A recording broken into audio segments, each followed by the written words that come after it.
السلام عليكم ورحمة الله وبركاته. أهلا بكم. الفنان بيومي فؤاد، أنا زعلانة منك قوي. الفنان وقف على المسرح لما خلص المسرحية في الرياض، وقف يتكلم على الفنان محمد سلام وبيعتذر لجمهور السعودية بالنيابة عنه. انت مش من حقك ان انت تعتذر بلسان حد وتفضل تقول لهم انا بعتذر لكم. بتعتذر لهم عن ايه؟ فنان انسان حس بان التوقيت اللي هيقدم فيه مسرحية كلها رقص وضحك ما تناسبهوش هو ولا قناعاته ولا انسانيته، ان هو في الاحداث اللي بتحصل قدامه الاطفال بيحصل لهم كذا هيروح هو يضحك ويهزر ويرقص. فهو حر، هو حر ان هو اعتذر. الراجل اعتذر، بيقول له ان هو انت من حقك تعتذر لكن مش من حقك ان انت تهين الفن. الراجل لا هان الفن ولا هان الفنانين ولا اتكلم ربع كلمه على حد، اتكلم بلسانه عن نفسه وعن شخصه. انت بقى بتتكلم بلسان مين؟ وبعدين انت رايح تتكلم على مسرح في دوله تانية، عايز توجه له كلمتين. لما تبقى تنزل بالسلامه اعمل له فيديو لايف، اتصل بيه كلمه، لكن انت عايز تكسب بونت على قفاه. وبعدين احنا جايين اقسم بالله عشان نقدم لكم فن، اقسم بالله احنا مش جايين عشان فلوس. لا، انتوا رايحين عشان الفلوس وكلكم بتروحوا علشان الفلوس، واللي انتوا عندهم نفسهم عارفين ان انتوا بتروحوا عشان الدولارات. هنفضل العمر كله انا وكل الفنانين اللي معايا دول العمر كله نجيلكم ونشتغل معاكم، ويشرفنا ان احنا نفضل العمر كله نشتغل معاكم. انت حر برضو بتتكلم بلسانك عن نفسك انت لوحدك، ما تتكلمش عن اي حد تاني ولا عن اي فنان تاني، ولا تتكلم على الراجل في غيابه. الراجل ما عملش حاجه ولا اجرم ان هو اعتذر، ده حقه. وبعدين هو مش زيك، يعني هو عراكوا كلكم. الراجل لا همه يتقطع عيشه ولا همه ان هو يقعد في البيت ولا همه اي حاجه خالص. الراجل كل اللي فكر فيه انه مش هيقدر يعمل كذا. انتوا بقى حسبتوها لان انتوا بتوع فلوس. ويشرفني ان انا لما اروح اقدم الفن واسلم على اي حد من الفن من الشعب السعودي، ان هو شرف ليا ان انا اسلم عليه واتصور معاه. اعتذارات نص ساعة عمال بيعتذر ويقسم بالله. يا عم انا كنت بحبك قوي وكنت بحترمك قوي، وعلى قد سنك وعلى قد احترامك ووقارك. انا بصراحة انت اللي انت عملته خلى كل الفنانين زعلوا منك، المخرجين، الجمهور المصري بتاعك كله. انت خليت الناس كلها بتتكلم وهي غضبانة وزعلانة من اللي انت عملته. واحد عنده احساس وقناعاته هو عمل كده، انت رايح بقى تطبل وتتكلم وتكسب بونت. ما خلاص، ما هو انت كده اساسا انت بقيت بتاعهم.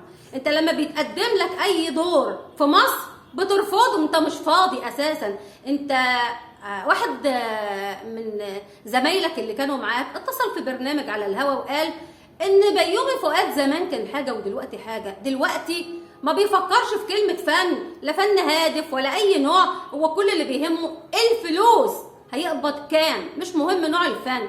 هو اللي انت بتقدمه، معلش، الفن اللي انت بتقدمه دلوقتي في السعوديه هو ده فن؟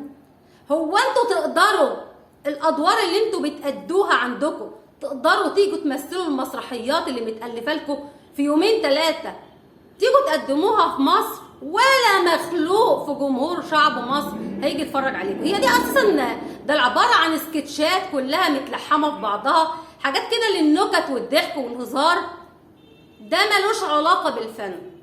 طلعت لك بقى المخرجه المحترمه كامله ابو ذكري وقالت لك لو انت بتعتبر اللي انت بتقدمه ده فن، انا بقول لك ان انا ما يشرفنيش ان انا اكون زميلتك او انت تكون من الفنانين اللي انا بتعامل معاهم.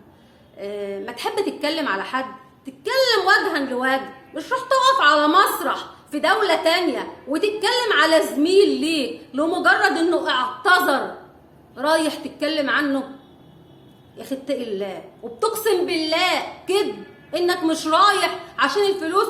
واحنا لو المسرحية كمان اتقدمت 15 يوم ببلاش هنقعد كلنا والتانيين بيسقفوا وانتوا احسن جمهور في الدنيا وانتوا انت اللي انت بتقوله ده كلام رخيص، ولا يليق بفنان في سنك ولا بحجمك، ولا مش عارفه اقول كلام اكبر من كده، لان انت صراحه اللي انت عملته ده صدم الناس كلها.